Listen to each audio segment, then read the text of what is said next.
My name is Peter Davis, and today I'm going to be talking to you about steps that companies can take to improve the voluntary disclosure of their environmental, social, and governance data. Socially responsible investing has grown considerably in recent decades and in recent years as well. Some of the largest asset managers in the world have incorporated socially responsible investing into their investment strategies. And we've seen sustainable and socially responsible ETFs grow considerably in recent years. And green bonds also reached a record number of deals in 2019. Analysts expect this trend to continue into 2020. So the comparability of the underlying data that evaluates how socially responsible a company actually is really key in ensuring that companies are evaluated on a level playing field. And so for companies, disclosure of this ESG data really demonstrates that there's an element of risk management, and it also is a great way for companies to highlight parts of their corporate strategy that embody sustainability and social responsibility. So one of the challenges that companies face today is a lack of standardization and available reporting on ESG.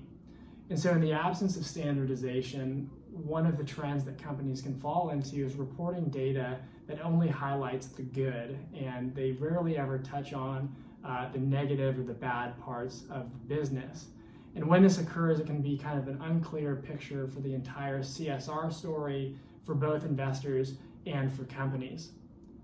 One solution that exists in order to try and mitigate this selective disclosure are templates or questionnaires that are put out by CSR rating firms or rating agencies.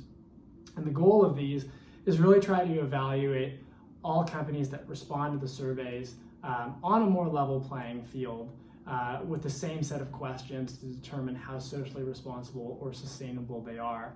The challenge with this is that there's typically a lack of transparency in the underlying data and in the methodologies used to evaluate the companies.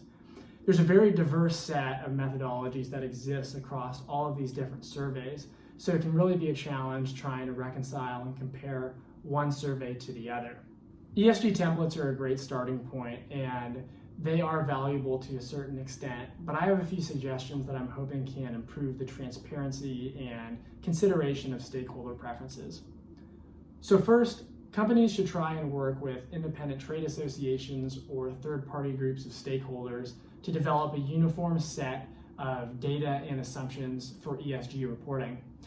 Differences typically exist in underlying data because of various values, norms, and ideologies amongst different groups of stakeholders. And it's best to establish the definitions and the assumptions up front before any analysis is made on specific ESG scoring. And terms and processes typically vary considerably across different companies and industries. So hopefully these third-party groups of stakeholders have a much more tailored and specific approach to the industry that they're working with.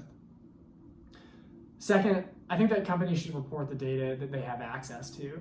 It may be pretty challenging to release data that ends up putting the company in the third or the fourth quartile relative to peers or the industry, but this can actually present a pretty good opportunity because it allows the company to show what they can pivot on and improve upon going forward into the future. And finally, it's important that companies maintain consistency in their data disclosures over time. This allows analysts, the public, and other stakeholders to monitor trends and progress on strategic initiatives and other company developments related to ESG over time.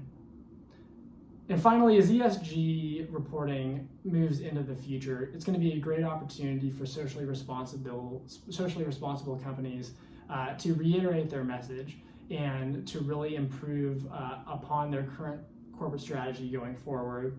For companies that have not traditionally been seen as ESG-focused companies, it'll be an opportunity to pivot. And it's going to be a place for these types of companies to disclose data that may paint them in a better light or be an opportunity for them to explain how they want to change things going forward. So ensuring that this data is evaluated on a level playing field, comparable, and shares a unifying set of underlying assumptions and data will be critical in ensuring that companies are evaluated and compared fairly from an ESG standpoint going forward. Thank you.